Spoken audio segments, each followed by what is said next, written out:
What's happening, fellas? We're at Kaplan Cycles, and we just pulled one of the bikes out of the museum that we're going to put up for sale. This is a 2003 Cannondale X440. Why are we selling it? Well, we have two. We have this one, and then we have a brand new one that's never had been started or ridden. This one here is damn near close to just as nice as the one that's never been ridden. You can see these are the original tires on it, and they're in mint condition. Near as I can tell, it's 100% original. All the plastics, all the graphics. There's been no touch-up of any of the cosmetics on this bike. It has the original Öhlins forks, came from the factory. This bike basically put Cannondale into bankruptcy. Why?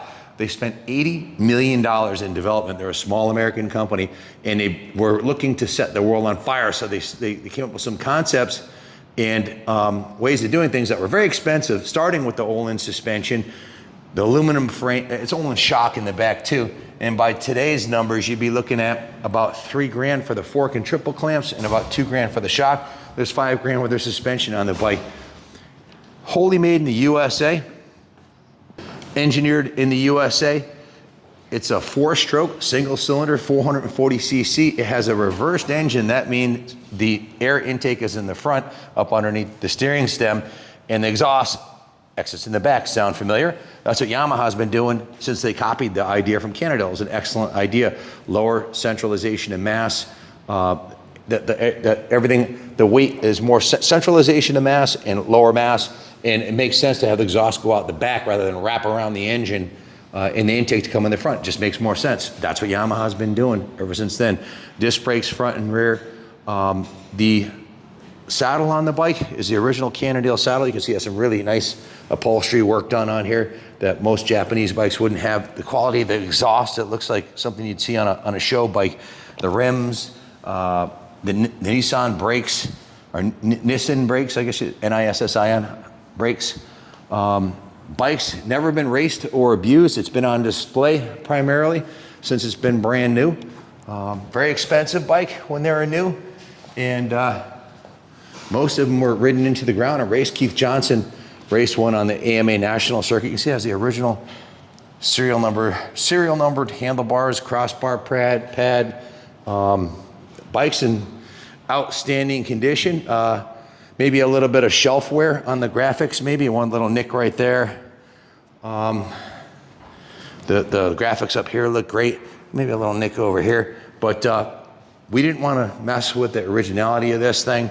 You can see it's got the original 11 of 99 DOT on the rims, and the rims shine like brand new, as does the suspension.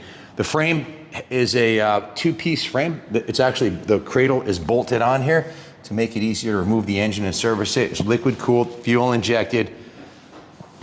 Just an absolutely fantastic engineering marvel that unfortunately bankrupt them before they could perfect it and get it to market in mass. So kind of a sad story, but highly collectible. We have one here in the museum, brand new.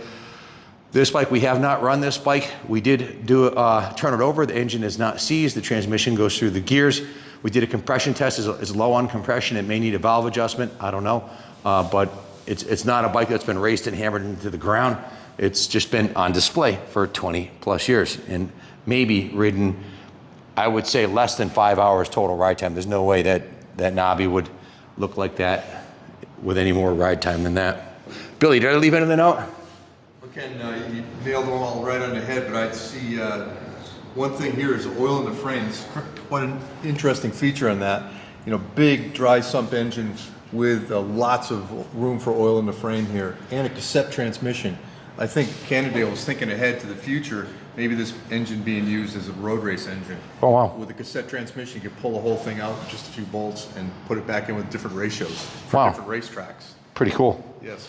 I suppose this is where you'd fill the oil then, correct? Yeah, indeed, yeah. And there may be a dipstick in there, probably not. I think this is the window to view for that, but really remarkable bike with many, many features. The bolt-together frame, the reverse cylinder, and other things that would cause the reverse cylinder gives way to ram air effect. So you're throwing air into the cylinder like when you're going at high speed. So that's another great feature of the reverse cylinder. Just a sexy machine. Triple clamps, the forks. Yeah, the way it's built, all the aircraft style welding on the chassis, really amazing. It's like each one's a work of art.